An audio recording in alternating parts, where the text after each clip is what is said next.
Bueno, queridas y queridos estudiantes, querida Universidad de las Madres, eh, habíamos previsto las clases online, las clases en vivo, virtuales, no presenciales, pero en vivo, cosa de darle mayor dinamismo, mayor capacidad de intercambio. Pero bueno, los momentos que estamos viviendo lamentablemente me han impedido la disponibilidad de los jueves a las 18, como habíamos pensado, de manera sincrónica. Por lo tanto, me veo obligado a entregarles una segunda clase eh, grabada. Habíamos previsto que en este segundo módulo se titulara Crisis de legitimidad de los principios que sostuvieron la mal llamada globalización.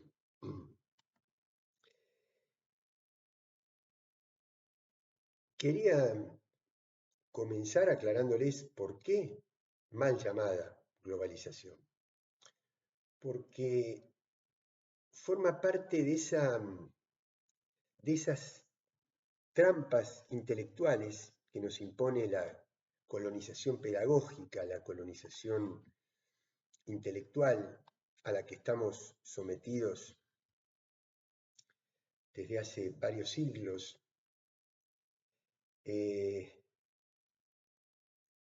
Ortega y Gasset creo que era el que decía, el que domina, nomina, ¿no? Es decir, cómo le ponen el nombre a las cosas, y a los hechos, y a los valores, y a los procesos. Y es cierto que en los años 90, cuando se inicia este proceso, porque comienza literalmente con la caída del muro, porque eso es un hecho material, la caída del muro. Había presiones, estaban llegando ya los adelantos de las radios de frecuencia modulada, cada vez con alcance más grande, los primeros atisbos de la televisión satelital para las masas. Entonces muchísima gente de Berlín Oriental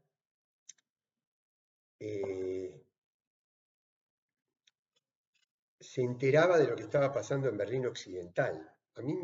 Yo tuve oportunidad de estar en Berlín en abril del año 87, cuando todavía no había caído el muro, y les digo la verdad, la, la diferencia, pude pasar de un Berlín a otro, la diferencia era la diferencia entre el color y el blanco y negro, ¿no? Uno llegaba de la parte occidental, de la parte capitalista, con consumo, con colores, con publicidad, ¿no?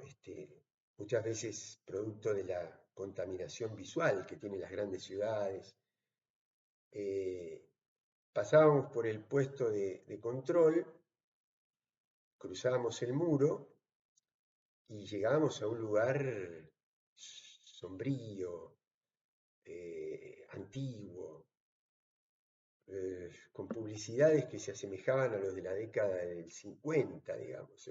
Yo recuerdo cuando era chiquito, miraba las revistas que había coleccionado mi mamá de los años 50, y bueno, era eso, ¿no?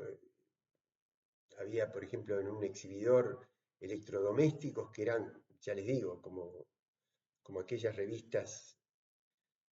Recuerdo que había una revista que se llamaba Mucho Gusto, que era para las amas de casa, ¿no? En aquel momento donde la mujer estaba circunscripta mayoritariamente a ser ama de casa, sobre todo en las clases medias, de donde yo provengo. Bueno, los coches eran de modelos antiguos, y todo eso no era un problema en estas sociedades bajo el sistema socialista, porque era de alguna manera la contracara de la igualdad.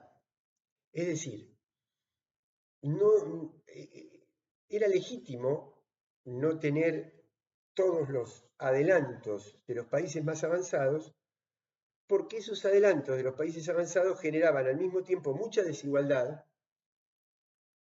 y sobre todo generaban colonialismo e imperialismo, ¿no? Es decir, estos países podían tener ese modo de vida muy avanzado por la explotación que hacían a sus propias clases populares al interior de los países y a los estados subordinados a ese sistema, ¿no? A las colonias y semicolonias. Entonces, del otro lado, decían, miren, no tenemos el último grito de la moda, pero vivimos en sociedades que nos garantizan un sistema de vida mucho más igualitario, no tenemos bolsones de pobreza tan marcados, hay cobertura social, etc. Pero resulta que en los finales de los años 80 eso se va deteriorando un poco. Y muchas generaciones jóvenes empiezan a ver que no pueden vivir igual que en Occidente, pero que al mismo tiempo hay gobernantes que viven muy bien, comienzan a detectar gestos elitistas en algunas clases gobernantes, algunos actos de corrupción, y que se va deteriorando su propia calidad de vida. Aquellas garantías que tenían en un momento se van cayendo, entonces empieza el cansancio moral con el sistema. Entonces se agolpa muchísima gente en las inmediaciones del muro, queriéndolo derribar. Y la policía obviamente reprimía eso, ¿no? El muro se cae desde el lado oriental hacia el lado occidental, ¿no? Es decir, querían vivir como en Occidente. Y la policía lo reprimía, pero resulta que llega un día de noviembre del año 89 que la policía no solamente no reprime más, sino que de alguna manera incentiva que le dieran golpes de masa al muro para derribarlo. Y el muro se cae, literalmente. Y luego obviamente se completa ese trabajo, ¿no? Con una obra más sistemática de deconstrucción del muro. Y ese es el primer paso. En paralelo, un papa polaco, Juan Pablo II, que asume en 1978, después de que tiene un mes y pico, casi 2 meses de reinado Juan Pablo I, un papa que parecía que iba a hacer grandes reformas en la iglesia, y aparentemente lo asesinan. Esto está bien descrito en la película El Padrino, y hay literatura también sobre eso, ahora no recuerdo exactamente, hay un libro grande sobre la muerte de Juan Pablo I, asume este papa polaco, que era un papa profundamente anticomunista. Y Polonia era un país que estaba bajo la influencia de la Unión Soviética en aquel momento. Entonces trabaja mucho con un dirigente sindical que después dio origen a una película muy famosa que se llamó El Hombre de Hierro, Lech Walesa, que después se convierte en primer ministro de Polonia una vez que Polonia termina con el sistema socialista y pasa a un gobierno liberal. Entonces, ¿qué es lo que sucede? Cae el muro, cae el socialismo en todos los países y en 1991 hay una especie de golpe de Estado, inclusive violento. Hay una toma de la Duma de Moscú, que vendría a ser la Cámara de Diputados dentro del régimen socialista, y se desintegra la Unión Soviética, se desmembra, se liberan las repúblicas que no eran la Federación Rusa, y todas esas repúblicas, tanto las de Europa Occidental como las que formaban parte de la Unión Soviética, se pliegan al modelo capitalista. sobre la base de esos dos grandes pilares, ¿no? La democracia liberal y la economía de mercado. Y la población, justamente como movimiento de reacción frente a la opresión que sentían, hay un tema que ayuda y es el desastre de Chernobyl que hay en abril de 1986, que es una pérdida, un escape de radiación de una central nuclear, de la central nuclear de Chernobyl. Hay una serie en ese sentido que es extremadamente pro-estadounidense, ¿no? Pero bueno, que narra un poco cómo fue perdiendo credibilidad el sistema soviético en distintos lugares de Europa y de las repúblicas soviéticas que no eran la Federación Rusa. Y entonces la gente vota opciones liberales, que después con el paso de los tiempos van desplomándose también porque no garantizaban ninguna de esos parámetros de felicidad que le prometía el capitalismo a quienes se plegaban a él, ¿no? Entonces pasamos al mundo unipolar. Por eso creo que lo decía la clase pasada, ¿no? Fukuyama lo llama el fin de la historia porque no hay síntesis ahí, sino que un sistema se hace cargo del otro. Hay una gran liquidez financiera en el mundo capitalista, eso inclusive ayudó mucho al sistema del menemismo en la Argentina. No fue casualidad que Menem inició su gobierno en la Argentina el mismo año de la caída del muro, ¿no? Es decir, que tomó ese envión, ese impulso de las economías liberales, de lo que se llamó el Consenso de Washington. El Consenso de Washington es una cantidad de puntos que escriben un grupo de empresarios, académicos y políticos que se reúnen convocados por el presidente del Banco Mundial de aquel momento, Paul Wolfson, y entonces son los que determinan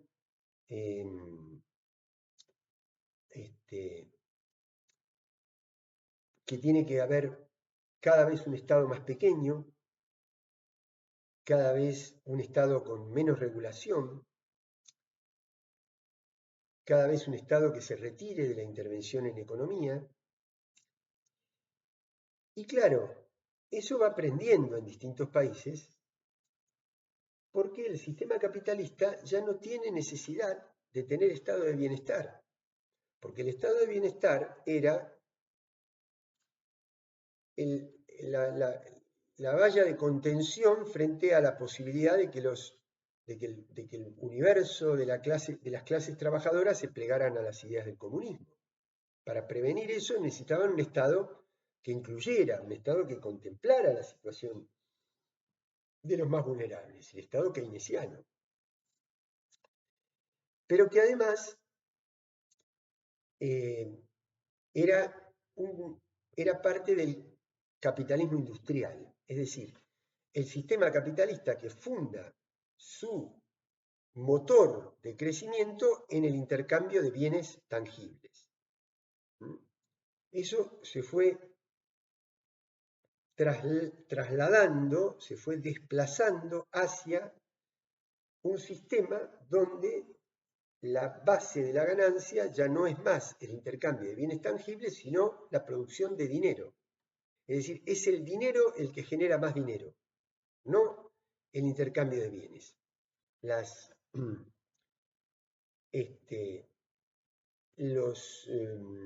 empresas de reaseguro, los paquetes inmobiliarios, el mercado de futuro, toda una cantidad de herramientas absolutamente especulativas a partir de que sobre finales de los años 90 se elimina una legislación que tenían los Estados Unidos desde la crisis de 1932, que se llamaba la enmienda o las leyes Glass-Steagall, que prohibían a los bancos comerciales, es decir, a los bancos que tienen contacto directo con los clientes de a pie, les prohibía, mejor dicho, a los bancos de inversión le prohibía hacer operaciones comerciales con el público de a pie.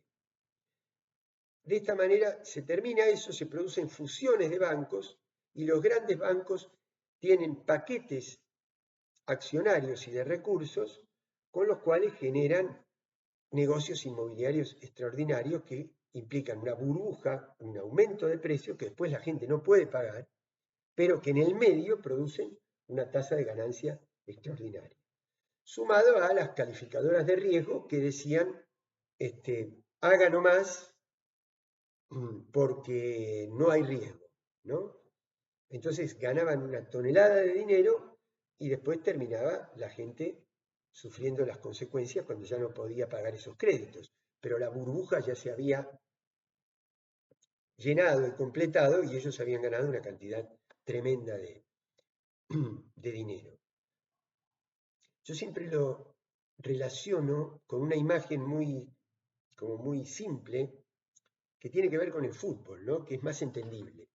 Es decir, antes en el fútbol tenía mucho más importancia el juego, el amor por una camiseta, la pelota, lo lúdico, lo competitivo, el amor por la divisa, el barrio,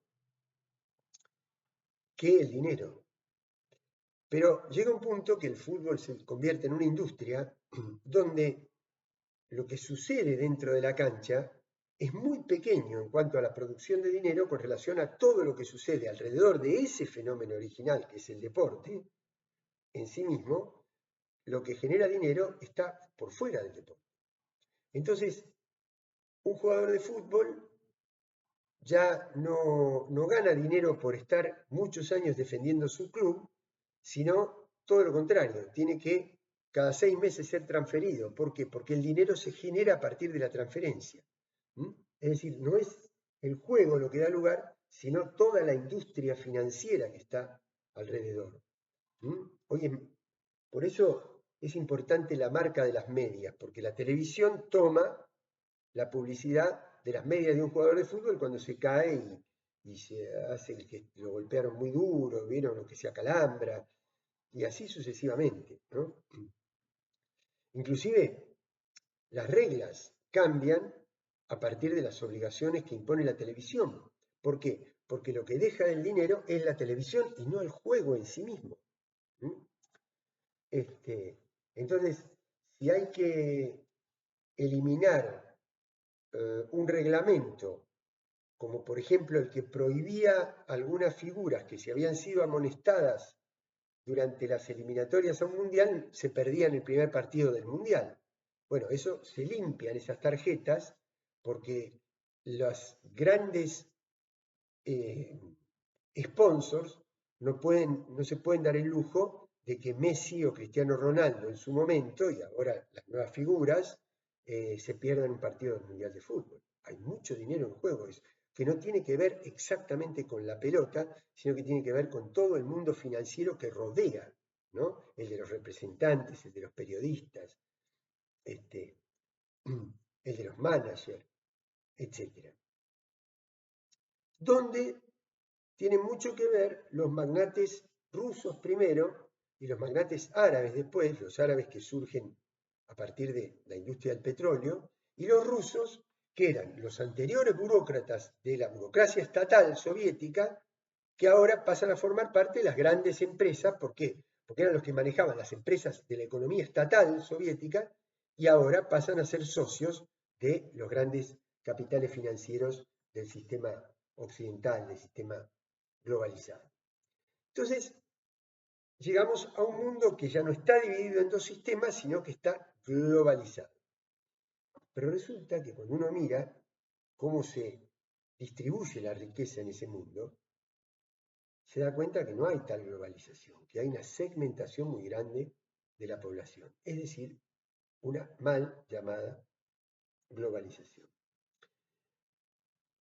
Olvidé decir algo que pensé, no lo olvidé, sino lo pospuse. Todo esto va acompañado de una tremenda campaña publicitaria. Esto no se podría haber hecho sin la anuencia y sin el impulso generado por las grandes cadenas hegemónicas de la comunicación.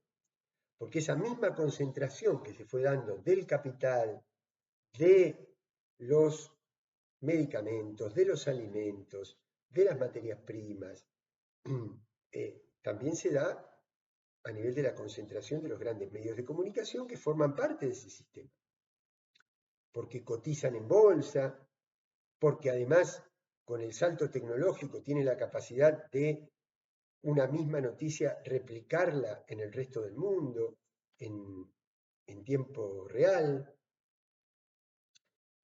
Entonces los medios de comunicación legitiman este sistema. Dicen que va a ser extraordinario, como decían que iba a ser extraordinario privatizar en los años 90 el sistema jubilatorio argentino. Y era extraordinario verdaderamente para ellos mismos, no para las personas que se jubilaban.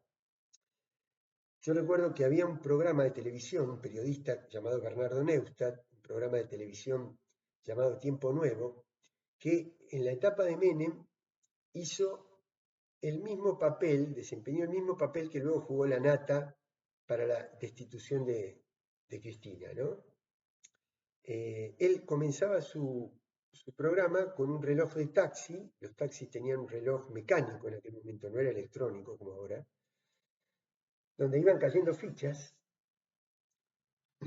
parecido a lo que jugábamos al billar de chiquitos, sacábamos media hora de una cancha de billar para jugar a la carambola o al casino o al pool, y había un relojito que iba descontando el tiempo cuando llegaba el momento, se terminaba la media hora, bueno, el taxi tenía un reloj parecido. Entonces, él le decía, él además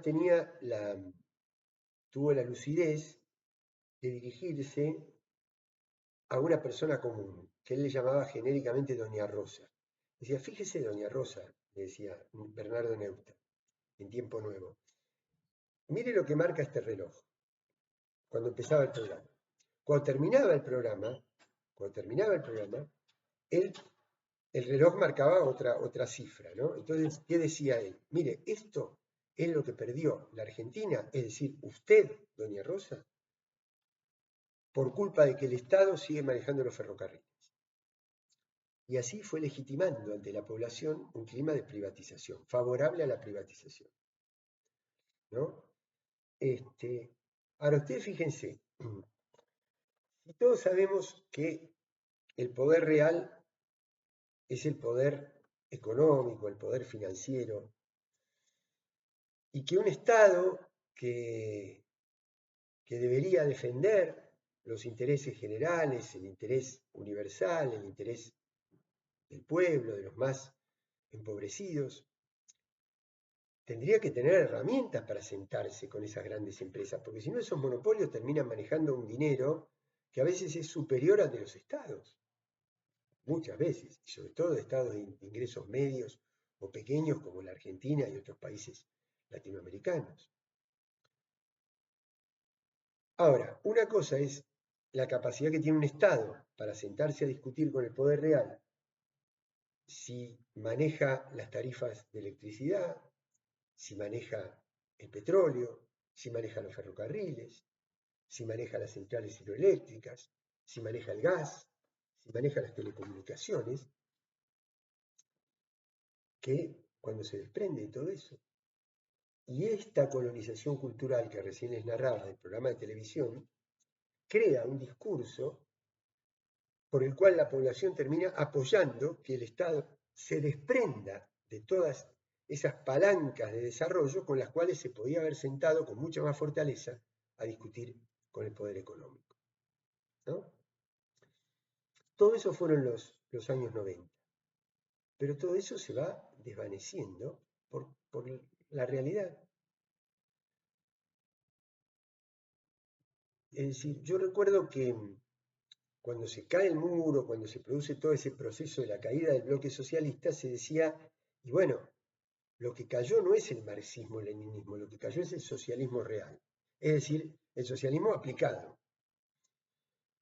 Y lo que se estaba desgastando en los años 90 es el capitalismo real. Es decir, no es el capitalismo que está en los libros de Adam Smith o de David Ricardo, no, es el capitalismo de verdad. Es es ese capitalismo que somete, es ese capitalismo que como el único motor que tiene es la multiplicación de la tasa de ganancia, no compite, porque competir es tratar de preservar mi lugar en el mercado desplazando a otro.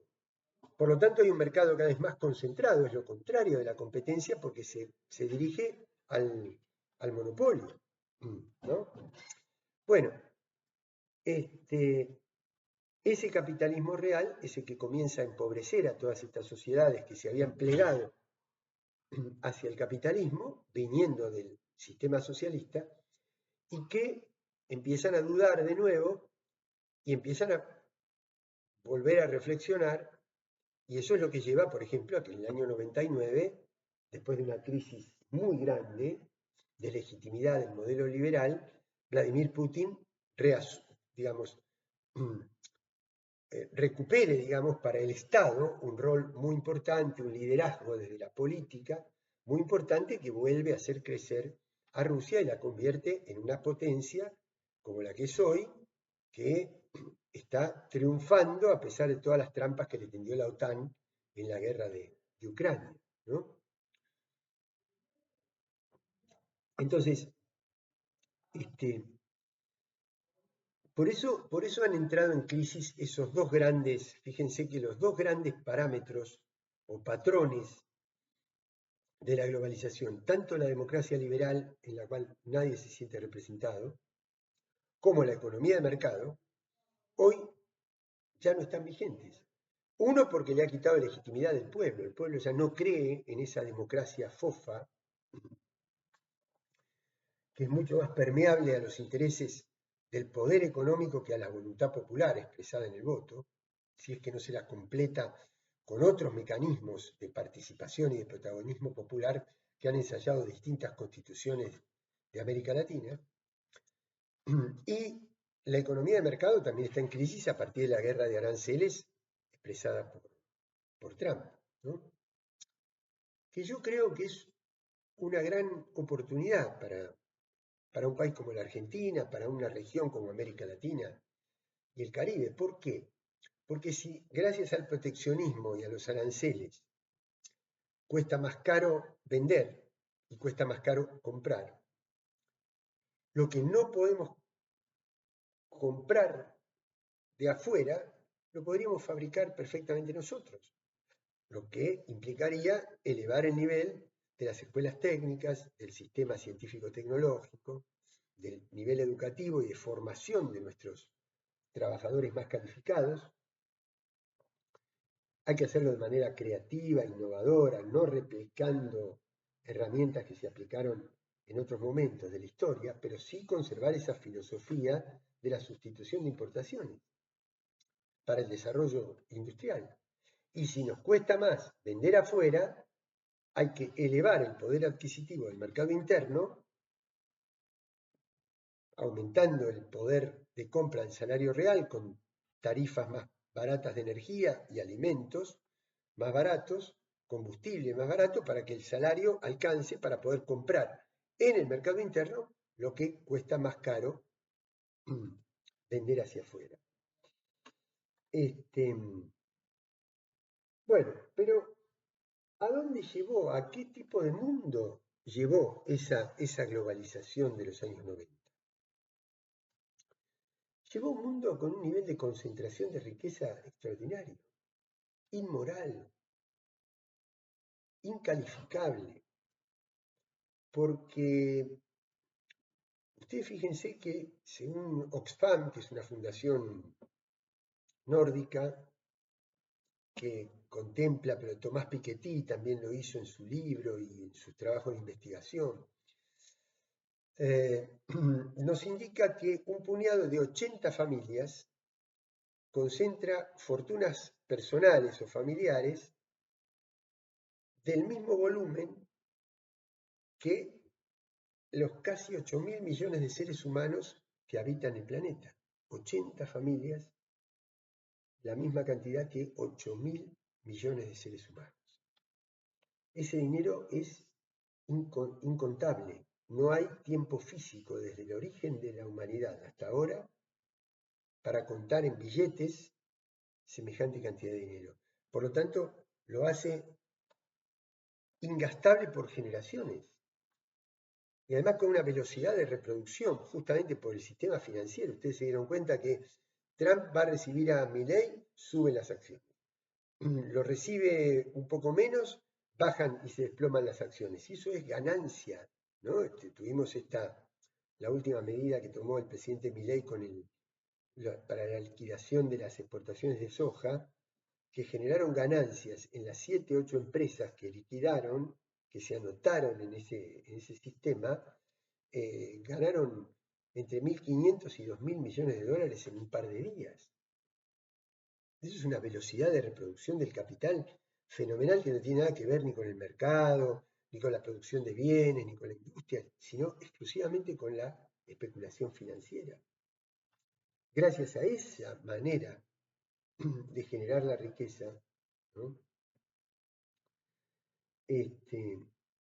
Bueno, entonces les decía, han llevado al mundo a esa situación irracional e inmoral. Pero además lo han hecho a través de un modo de producción que al sobreexplotar a la naturaleza ha llevado también como una segunda consecuencia de ese modelo a la catástrofe climática.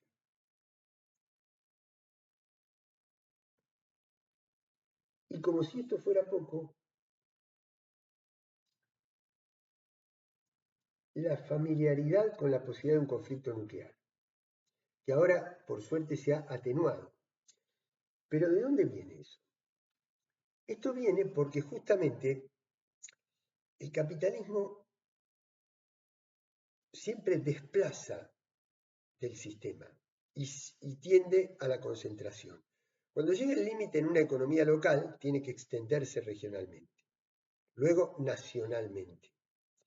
Pero llega un límite que tiene que extenderse hacia otros países y allí se crea el colonialismo y el neocolonialismo. Y de allí al imperialismo. Pero ¿qué pasa cuando ya se llegó al límite de todo el planeta? Cuando ya no hay más territorios para conquistar. Bueno, el análisis clásico del capitalismo, el análisis marxista clásico, nos llevaría a la suposición de que habría que, como ya no hay territorio por conquistar en la Tierra, porque está globalizada, hay que llevar a ocupar otros planetas, cosa para la cual no tenemos todavía ni la capacidad tecnológica, ni financiera, ni científica, para que haya vida y consumo de una matriz productiva en la Tierra en otro planeta, ¿no? Entonces, ¿qué hace el capitalismo cuando llega a un límite y se agota? Y llega a este nivel escandaloso, ¿no? De concentración de riqueza, de desastres naturales, de desorden a nivel mundial, de desigualdad, con 1.000 millones, es decir, un mundo que tiene capacidad para producir alimentos para varias veces su población y hay 1.000 millones de infancias, de niños y niñas pasando hambre, ¿no?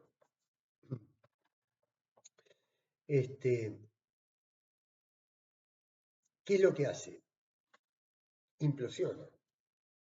Pero primero busca, bueno, si no puedo expandirme territorialmente, busco al interior del sistema cuál puede ser la fuente de recuperación de esa tasa de ganancia que ya no puedo reproducir porque llegué al límite territorial de la globalización. Entonces ahí surge el armamentismo. No es que surge, sino que se fortalece, se relanza, se reactiva. Y hay que extender conflictos bélicos. Eso fue lo que sucedió, lo que venía sucediendo en el sudeste asiático, en Europa, en Medio Oriente. Ahora se amenaza a América Latina con esta amenaza de tropas estadounidenses en las adyacencias del mar territorial de Venezuela.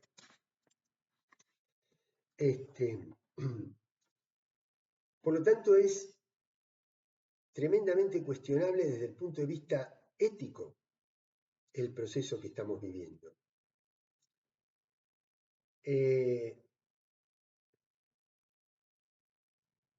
Todos los patrones que organizaron este modo de producción occidental, capitalista globalizado, que sería el eje noratlántico que conecta a Estados Unidos con Europa occidental, que además está sostenido por la OTAN como protección militar y por el Banco Mundial, el Fondo Monetario Internacional como instituciones financieras y por los grandes medios hegemónicos de comunicación.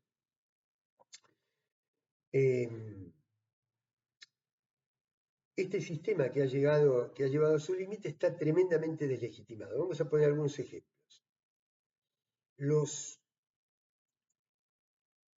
despliegues militares, Estados Unidos tiene más de 850 bases desplegadas alrededor de todo el mundo, deberían implicar un control sobre los conflictos.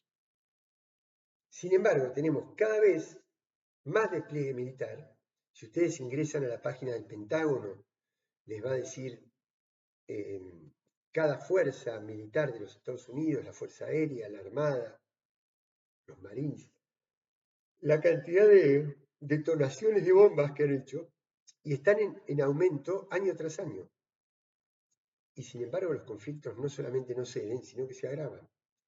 Quiere decir que la clave militar es una clave para el enriquecimiento de las empresas armamentistas y de los grupos financieros que las sostienen, pero no es el patrón para resolver la conflictividad, porque cada vez hay más conflictividad.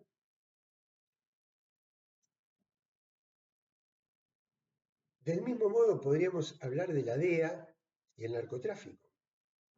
La DEA no es la herramienta para disminuir el narcotráfico, porque cada vez la DEA tiene equipos más sofisticados, organizaciones de espionaje, técnicas represivas, complejidad del armamentismo, y cada vez hay mayor despliegue del crimen organizado. Quiere decir que ese no es el camino tampoco. Algo parecido pasa con las políticas inmigrantes, antiinmigratorias. Cada vez cárceles más duras, alambre electrificado, construcción de muros, técnicas de control y de disciplinamiento en una especie de panóptico tecnológico, para hablar en términos de Foucault, y cada vez poblaciones más forzadas a recurrir a la migración forzosa, a irse de sus países. Y así sucesivamente. Ahora, este sistema universal al que se llega con la globalización está sostenido por instituciones. Naciones Unidas, OEA, OTAN, CIADI, Banco Mundial, Fondo Monetario, BID, que al mismo tiempo están sostenidas por fondos de inversión que son los que toman la ganancia de ese sistema y sostienen estas instituciones para que legitimen la continuidad del sistema, la reproducción del sistema. Bueno, quiere decir que la globalización está absolutamente deslegitimada. Y esto hace que el imperialismo occidental del capitalismo globalizado haya ido perdiendo legitimidad, claramente, perdiendo legitimidad. Porque en paralelo, por eso también era una trampa lo de la globalización como sinónimo de totalidad, porque China fue creciendo a partir de una economía planificada y de un control estatal del sistema económico. No aplicó una economía abiertamente de mercado. No la aplicó. Y tiene un éxito extraordinario, que no lo tiene justamente el eje occidental, el bloque occidental, porque va perdiendo terreno. en el mundo. Entonces nosotros estamos ante la construcción de una nueva bipolaridad o multipolaridad, yo creo que es más multipolaridad, donde China obviamente está en la delantera respecto de la cantidad de profesionales que se reciben en ciencias duras anualmente, 10 veces más que en Estados Unidos. Segundo lugar, la India, no los Estados Unidos.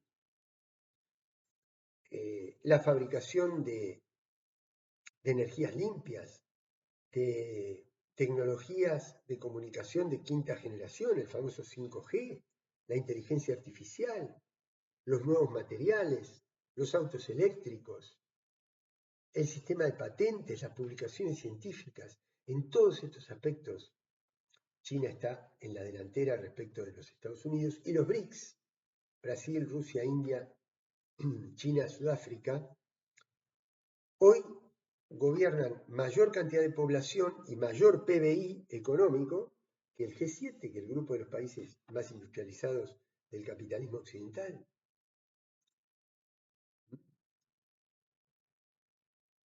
Así que están deslegitimados esos patrones que ordenaron este sistema durante los últimos 2 siglos, pero además tiene consecuencias sistémicas, eso es decir, también tiene consecuencias de pérdida de hegemonía hacia el exterior y ruptura de los pactos entre las élites al interior, en este caso los Estados Unidos. Quizá el más evidente es la división, la pelea, el enfrentamiento entre Elon Musk y Donald Trump, siendo que Elon Musk fue el financista y el comunicador más grande que tuvo Trump para llegar a la presidencia. Pero después Trump pone los aranceles, eso quiebra la fluidez de las cadenas logísticas y de las cadenas de valor de la producción de Elon Musk, y entonces se distancia del presidente y funda un nuevo partido. Es decir, hay una conflictividad interna muy grande al interior de los Estados Unidos, que tiene que ver, que es una expresión de esa decadencia, ¿no? Una expresión de la decadencia. Voy a abrir un paréntesis porque les decía con esto del armamentismo, ¿no? Por eso se aceleró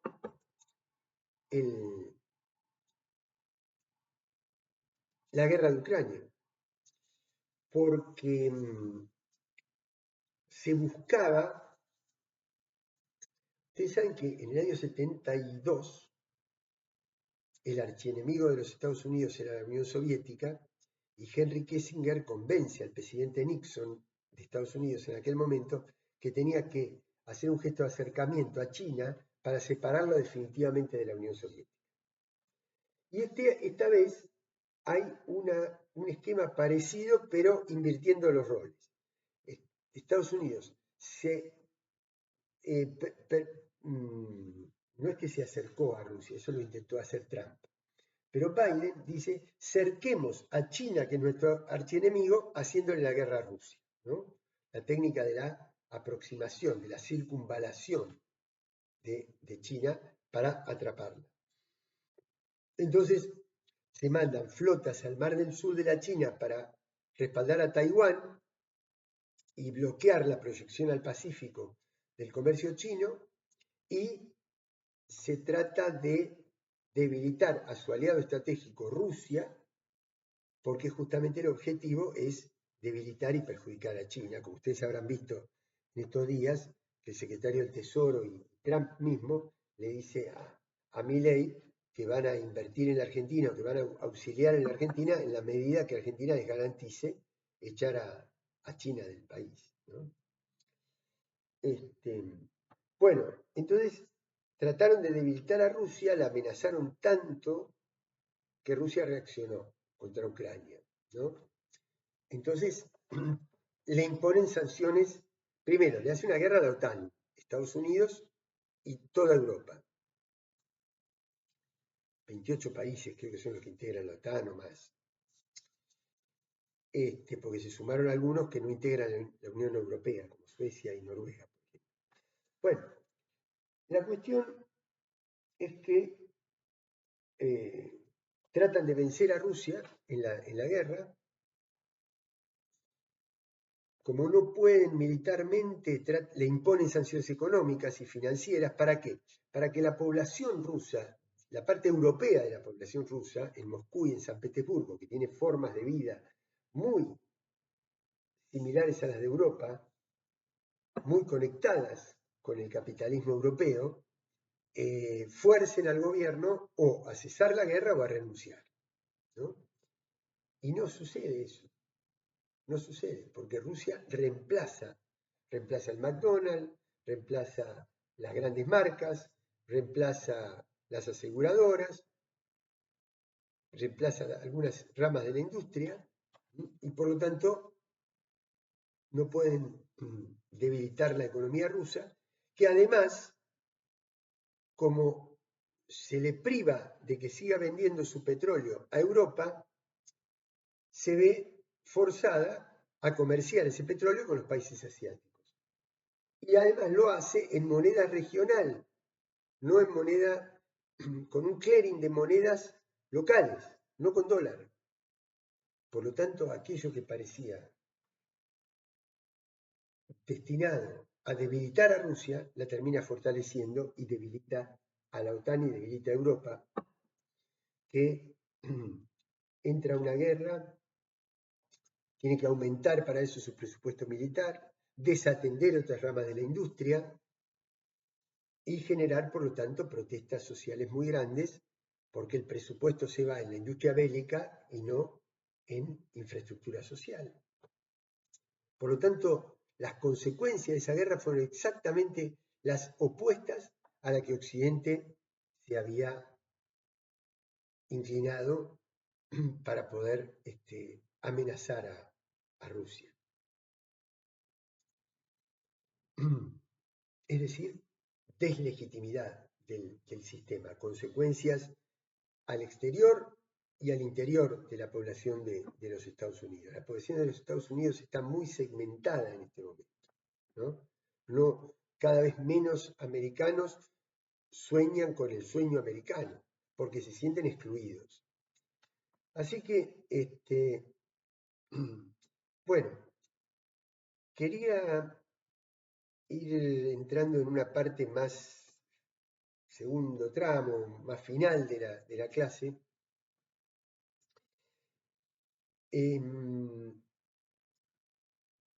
diciéndole que la multipolaridad en el mundo, para que no nos llenemos la boca con esa palabra y después no sepamos cómo afrontarla, ¿no? La multipolaridad implica el reconocimiento de una multiculturalidad, es decir, renunciar a una especie de patrón universal, que es el que desde la modernidad en el siglo XV-XVI para acá, Europa pretende imponerle al mundo. Es decir, el mundo tiene que ser como yo vivo. Y el estilo de vida americano, la gente tiene que vivir como viven los americanos. Y la verdad que la gente vive como puede, como pudo, como le fue marcando su historia, la historia de esos pueblos, las experiencias, las realidades sociales, la cultura, los fenómenos naturales, los fenómenos políticos. No hay ningún pueblo que pueda decir estoy libre de pecado, ¿no? Y tenemos coincidencias y diferencias con muchos pueblos. Por ejemplo, Putin tiene una cantidad de ideas sobre la cuestión de género, el autoritarismo con el que se refiere a la vida de los homosexuales, que yo no comparto. Pero jamás eso podría justificar ni hacer una guerra, ni una intervención, ni intervenir o inferir en sus propias decisiones soberanas. A lo sumo, hay organismos internacionales donde se pueden intercambiar experiencias, valores, hacer críticas, pero jamás creer que mis ideas son las que se tienen que imponer en la cultura mundial o en la forma de vida de los pueblos o en los procesos económicos de los pueblos por encima de lo que cada pueblo decida y de la realidad de cada uno. Es decir, la multipolaridad implica un respeto por la multiculturalidad. Ni qué decir del mundo árabe. Millones, cientos, miles de millones de seres humanos que expresan una idea religiosa, una idea filosófica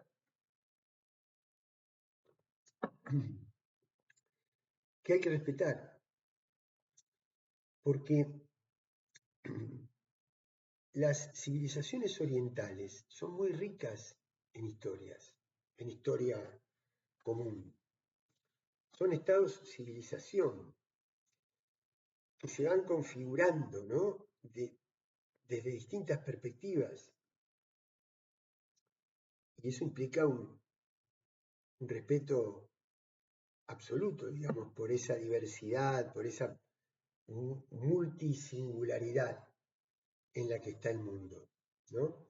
Además, uno no puede analizar la conducta de un Estado desde las categorías de su propio Estado. Es decir, la Argentina, me adelanto a un tema que seguramente vamos a tocar ya cuando veamos más detenidamente América Latina, pero la Argentina está en el cono sur de América. Inclusive nos hemos formado nosotros mismos con una perspectiva no antártica, no bicontinental, y con los años hemos ido viendo el valor que tiene las reservas en la Antártida que le corresponden a la Argentina por la historia científica que tiene en ese continente blanco, cubierto de hielo, que es una continuidad de nuestra cordillera, y por lo tanto tanto la Argentina como Chile tienen legitimidad en sus pretensiones, y después tendremos que discutir entre nosotros una franja de intersección de reclamos comunes que tenemos sobre el mismo territorio, pero que lo vamos a arreglar. Entonces, bueno, América Latina construyó su historia, mejor dicho, la Argentina construyó desde el cono sur. Distinta es la versión o la percepción que tiene Brasil de sí mismo, porque Brasil es más grande, limita con todos los países de América, salvo Ecuador y Chile, de América del Sur, está muy cerca del Atlántico Sur en su parte norte, está muy cerca del continente africano en su parte más oriental. Quiere decir que mira el mundo desde otra perspectiva, distinta la de Inglaterra a la de los Estados Unidos. Aquí había límites territoriales de una isla europea y aquí no hay límites para poder conquistar el territorio y construir ese gran destino manifiesto de lo que les gusta exhibir a los estadounidenses. Entonces hay que respetar todo eso. Y si uno cree, por ejemplo, como podríamos llegar a creer, que hay maltrato o abusos frente a la mujer, que está en una situación de atraso, etc.,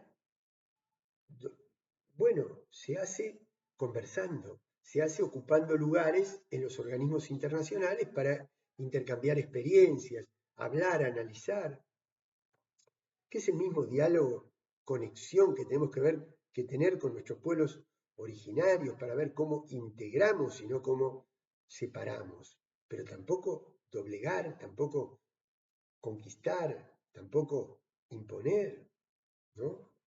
Eso es, en definitiva, también la multipolaridad. ¿Cómo se percibe un ruso que forma parte del continente del país más extenso de la Tierra, 17 millones de kilómetros cuadrados, todo para un solo país, desde Europa hasta la frontera con Estados Unidos, cruzando el estrecho de Bering en el estado de Alaska, un estado que está muy cerca del Ártico,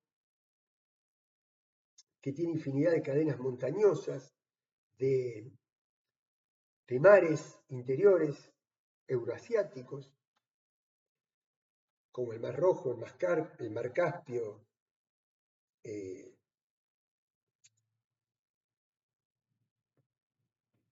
Mar de Azov, si no recuerdo mal, el Mar Negro. Entonces se autopercibe ese país con una ideología de mucha autoestima en cuanto a su proyección regional como potencia. No podría Uruguay percibirse de la misma manera, no podría El Salvador percibirse de la misma manera. El respeto de todas estas realidades es parte de la multiculturalidad y parte de la multipolaridad. Por eso les decía, sí, pero sí, si hay algo que yo respeto de Putin, es su apelación permanente a la descolonización intelectual de Occidente. En eso está ayudando mucho Rusia a no sentir que hay un solo patrón universal que nos deba indicar cómo tenemos que vivir, cómo tenemos que ser. Allí hay que permitir y desarrollar la libre determinación de cada uno de los pueblos. Bueno, estas son algunas de las ideas que quería dejarles. Si les parece, bueno, recibo las consultas y ustedes me dicen lo que les parezca, y espero que nos veamos en alguna de las dos próximas clases o en la medida de lo posible en las dos de manera directa.